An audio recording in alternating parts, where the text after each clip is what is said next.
Homegoing by Yajisi is a story about the journey of a family line split in two by the Atlantic Ocean.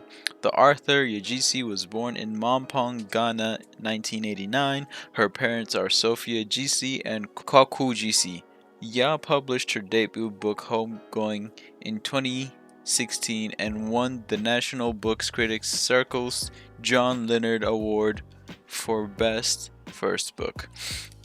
The book explores many ideas and themes to the many generations of one family in two different societies. Some explored themes are colonialism, slavery, racial hatred, segregation, cruelty, and redemption in a powerful manner. As you read through the story, you experience many problems each generation goes through.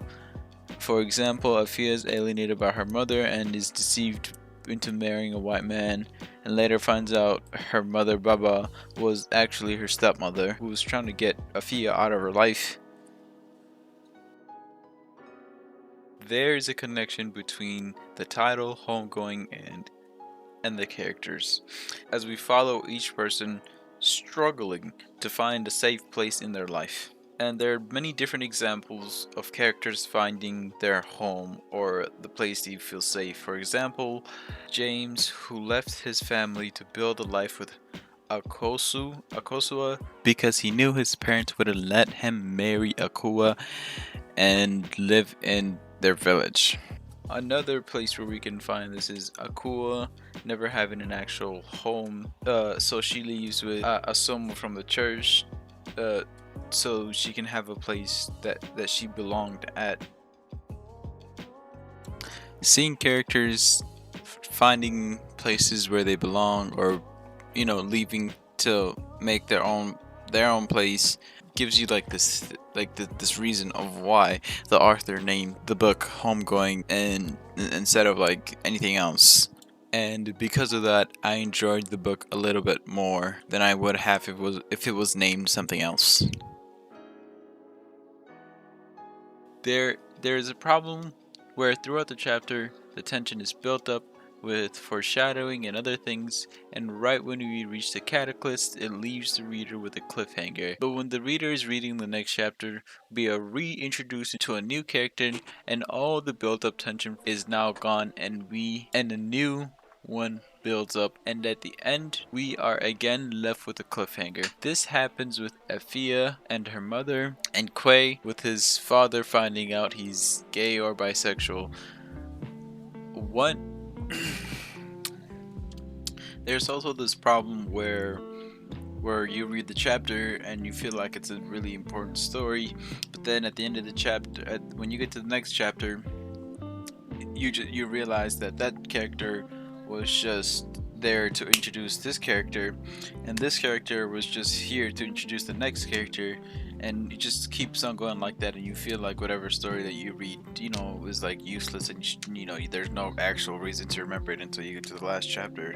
And I think that's exactly what happened to me, because I don't remember any of the chapters or any of the stories except for the last one with Marjorie and Marcus. One big problem is the fact that the story doesn't pay off the reader for reading the chapter. As for example, in Akua's chapter, we get to see her develop a mental illness, which is a bad thing, but we never get to see it revolved, which is basically leaving people on a cliffhanger so they read the next chapter. I am totally used to that by now, because there's been cliffhangers every other chapter, but the worst chapter so far comes in the next chapter with Ya, as we learn about this random dude who's barely even mentioned in the last chapter, and it just disappoints me because until